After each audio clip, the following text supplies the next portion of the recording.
start.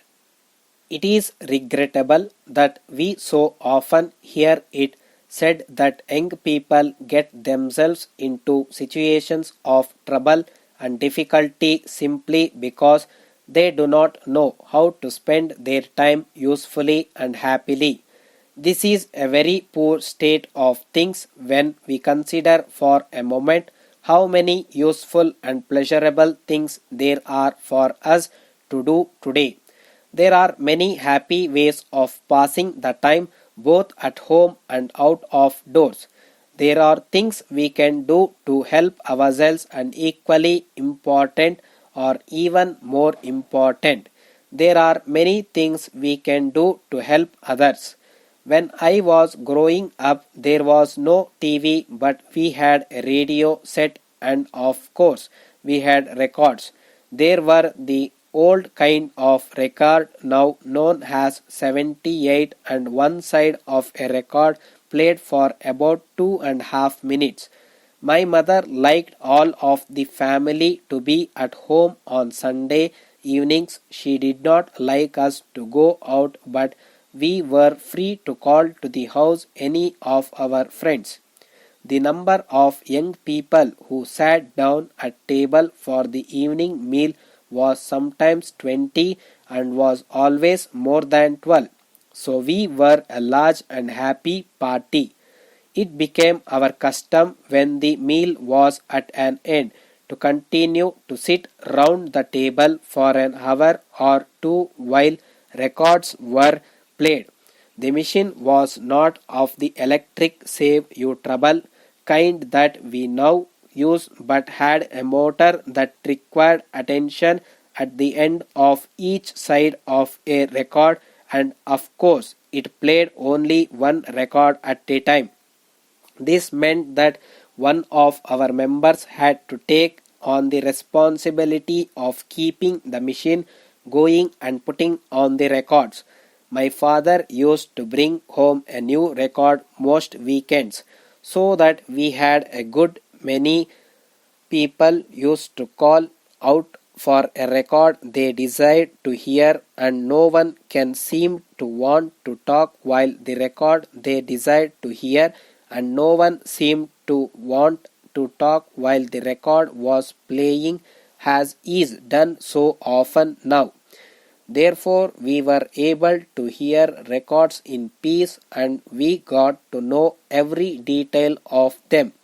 We all loved this hour or two of record playing very much, and I know that it lives in the memories of all who were present on those evenings. We had a very good time at very little cost, and no one had the smallest desire to go out and make life difficult for some other person. On the Saturday evenings, we generally had a party also, but they were much more free and easy, and were certainly not planned with the idea of having a peaceful time.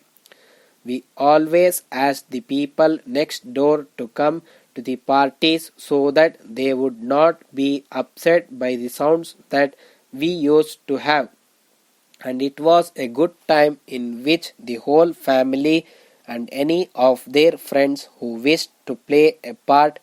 I expect my mother had to work hard on Fridays, but we all did something to help, and there is no doubt that everyone seemed to like those weekends. Then came Monday morning, and I am sure that no one got out of bed a moment sooner than was really necessary, particularly when it was cold.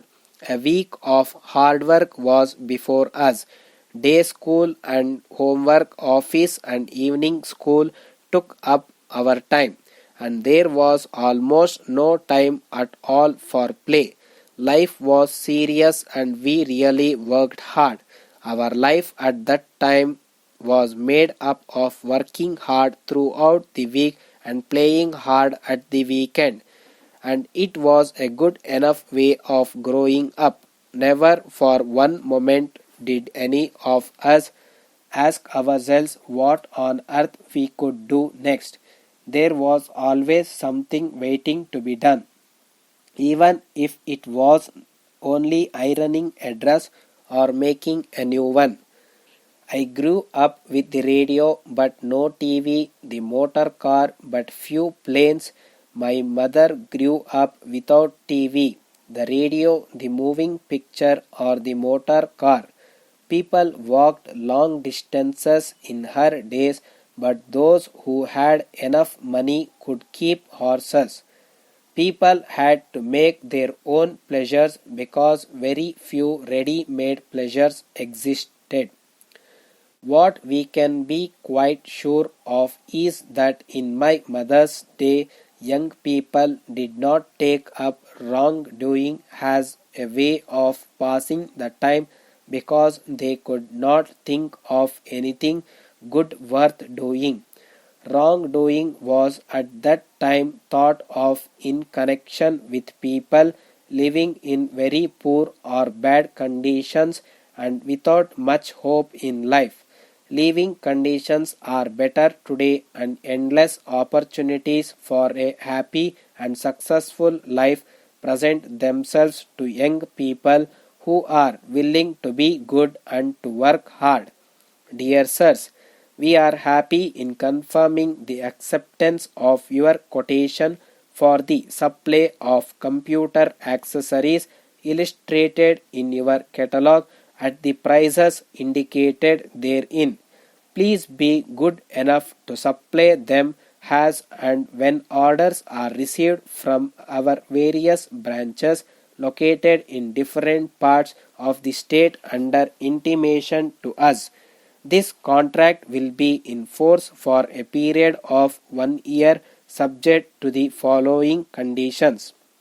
All the materials should be in conformity with the specifications furnished by you.